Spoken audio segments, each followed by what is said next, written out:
మన ప్రభువును రక్షకుడును యేసు క్రీస్తు వారి నామానికి మహిమ కలుగును గాక. ముందుగా ముఖ్యముగా మీ నా హృదయపూర్వక వందనాలు తెలియజేస్తున్నాను.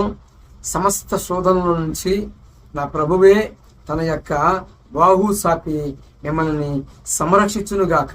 అన్ని విధాలుగా అన్ని వేళలా మిమ్మల్ని ఆయనే ఆదరించునుగాక. ఆమేన్. ప్రభువునందు దేవుని బిడ్డలారా, ఈరోజు తండ్రి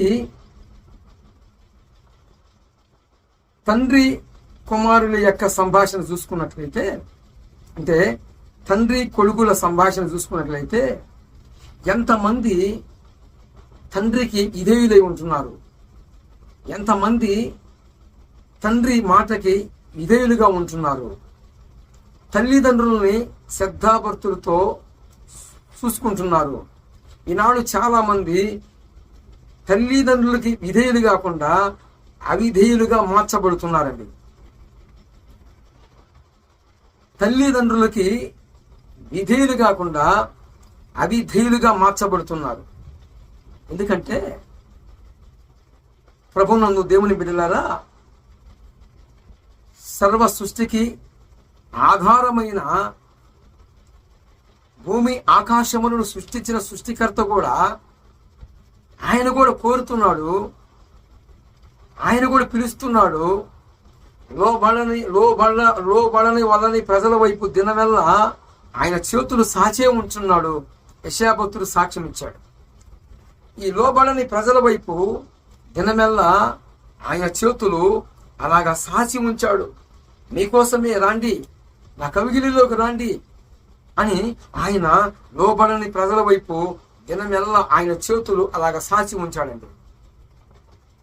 ఇప్పుడు మనం చూసుకున్నట్లయితే తల్లిదండ్రులకి ఎంతమంది విధేయత చూపుతున్నారు, ఎంతమంది తల్లిదండ్రులని దుఃఖపరచకుండా వారి వృద్ధాప్యమందు కానీ వారు ఒక దశలో మరి వారిని పోషించారు కదా. కానీ ఈరోజు సభ్య సమాజం ఏమైపోతుంది, చాలామంది తల్లిదండ్రులని నడి రోడ్లో, వృద్ధాప్యములో ఉన్నవారిని నడి రోడ్లో ఏం చేస్తున్నారండి, వారి చేతులకి దొరికితది తీసుకొని కొట్టడము, వారిని విచిత్రంగా హింసించటము, వారికై వారు మరి కుటుంబంలో నుంచి వెళ్ళిపోయే అంతగా చేస్తున్న వారు ఉన్నారు.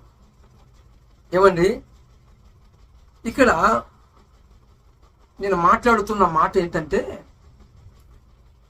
తల్లిదండ్రులకి విధేయులుగా ఉన్నవారు ఎంతమంది, అలాగనే బిడ్డలు విధేయులుగా ఉన్నట్లయితే విధేయులుగా ఉన్నవారిని కూడా అవిధేయులుగా మారుస్తున్న తల్లిదండ్రులరా జాగ్రత్త. నువ్వు ఏ కొలత కొలుస్తావో ఆ కొలతే నీ మీదకి వచ్చింది.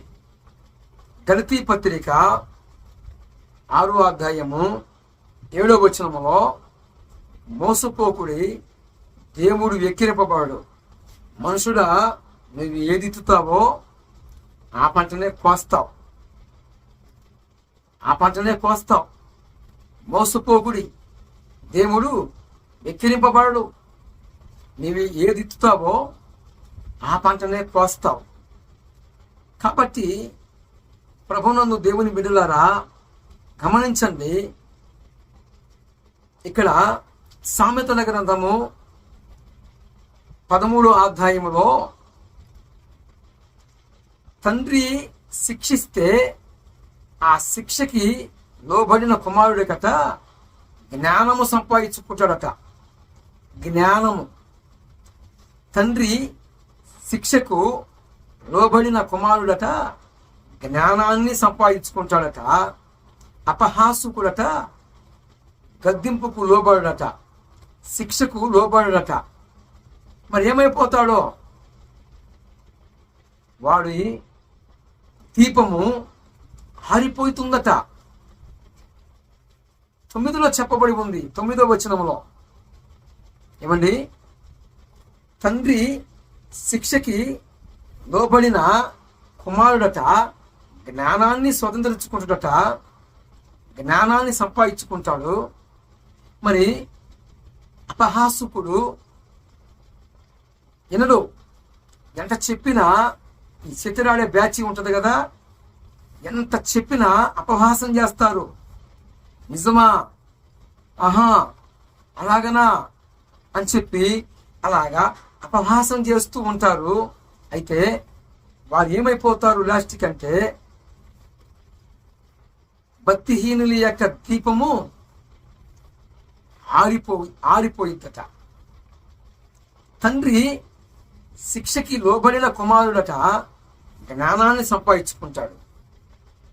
పరలోక తండ్రి కూడా చాలామంది యేసు ప్రభు వారిని నమ్ముకున్నాము, మాకు ఆశోధన వచ్చింది, మాకు ఎలాగయింది, మాకు అలాగయింది అని చెప్పి రకరకాలుగా మాట్లాడుతూ ఉంటారండి.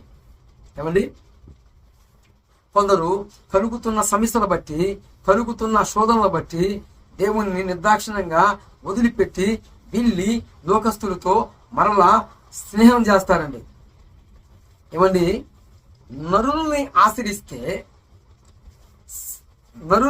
ఆశ్రయించి యెహోవాని వదిలిపెట్టి పోయేవాడికి విస్తారమైన శోధనలు వస్తాయి.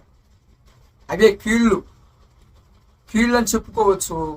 బైబిల్ ప్రకారముగా శోధన అని చెప్పుకోవచ్చు. యెహోవాని విడనాడి వాడికి విస్తారమైన శోధన కలిగింది. సృష్టికర్తను వదిలిపెట్టి సృష్టితో కనెక్షన్ పెట్టుకుంటే ఏమైంది? సృష్టి ఏం చేసిద్దండి? సృష్టి ఏం చేయలేదు, కానీ సృష్టికర్త ఏది అయినా చేయగలుగుతాడు. అయితే యేసు ప్రభు వారిని నమ్ముకున్న కారణాన్ని బట్టి అనేక రకాలైన సమస్యలతోనూ, ఇబ్బందులతోనూ, విరుకులతోనూ, మరి అనేక శోధనలు వచ్చినప్పుడు మరి ఇతరులతో అంటే లోకస్తులుగా ఉన్న వారితో ఏకీభవించి మరి మేము తట్టుకోలేకపోతున్నాము, ఆ శోధన మాకొద్దు, గతంలో శోధనే లేదు అని వారితో లోకస్తులతో రాజీ పడి బ్రతుకుతూ ఉంటారు. ఏమండి సహోదరులారా, ఈ లోకము శాశ్వతం కాదండి. ఇంకా కొన్ని సంవత్సరాలు బతికినా ఒకరోజు మన యాత్ర ముగించుకొని 2 మార్గాలు ఉన్నాయి. ఒకటి మోక్షము, మరొకటి పాతాళము. మోక్షానికి వెళ్ళాలంటేనేమో తండ్రి శిక్షకి లోబడాలి. తండ్రి కుమారుణ్ణి శిక్షించినప్పుడు ఆ శిక్షకు లోబడితే ఏమవుతుంది? జ్ఞానాన్ని సంపాదించుకున్నాడు. అలాగనే యేసు ప్రభు వారు ఎందరినైతే మనసారా ప్రేమించాడో ఏదో ఒక రూపాన, ఏదో ఒక సెగ ద్వారాగా ఆయన తన పిల్లలని ఆయన దగ్గరికి పిలుచుకొచ్చుకోవడానికి, మరి మనము మామూలం కాదు కదండి, మనము సాధారణమైన వ్యక్తులం కాదు కదా, ఏదో ఒక కొద్దిగా సెగ చూపిస్తేనే మనం లోబడతాం. ఇప్పుడు గడ్డపార ఉంది, దాన్ని కొలువులో పెడితేనే ఇనప మొక్క, దాన్ని కొలువులో ఉంచితే ఎలా పడితే అలాగ తిరిగిద్ది. మనము దానిని ఎలాగైనా కానీ మోడల్ చేసుకోవచ్చు. అదే కొలిమి లేకుండా ఉంటే టెంపర్ వంగదు. అది మన పరిస్థితి. మనము ఒక టెంపర్ మొక్క లాంటి వారిని. ఈ టెంపర్ మొక్క ఏమవుతుంది? అలాగనే పెట్టి కొడితే ఇరిగిపోతుంది. కానీ కొలిమి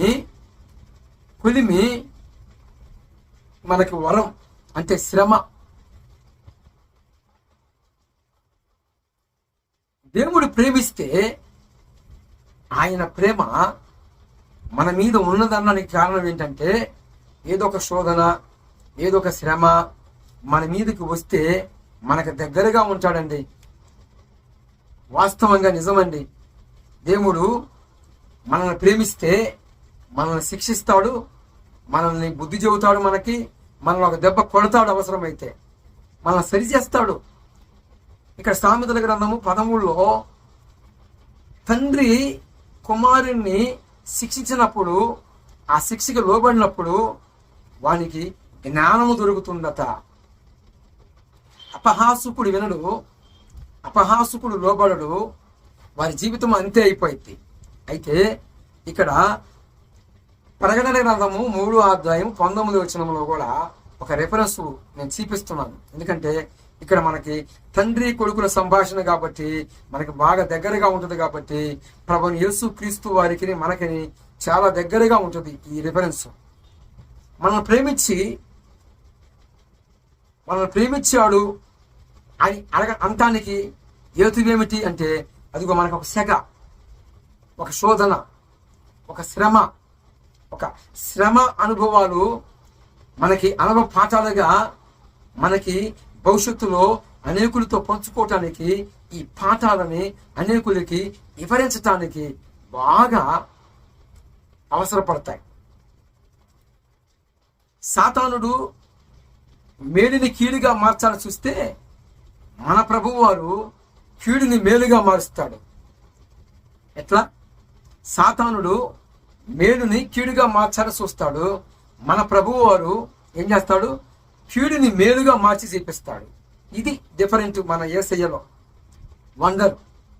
ప్రభువునందు దేవుని బిడ్డలారా అంటాడు, నేను ప్రేమించిన వారిని ఒక దెబ్బ కొట్టేనా మారుస్తా, శిక్షించైనా మారుస్తా, శ్రమల కొలిమిలు పెట్టేనా వారిని శుద్ధ సువర్ణంగా మారుస్తా, శోధింపబడిన తర్వాత సువర్ణంగా మారాను అని ఏబు చెప్పినట్లుగా మనకి శ్రమ అనుభవం అవసరము.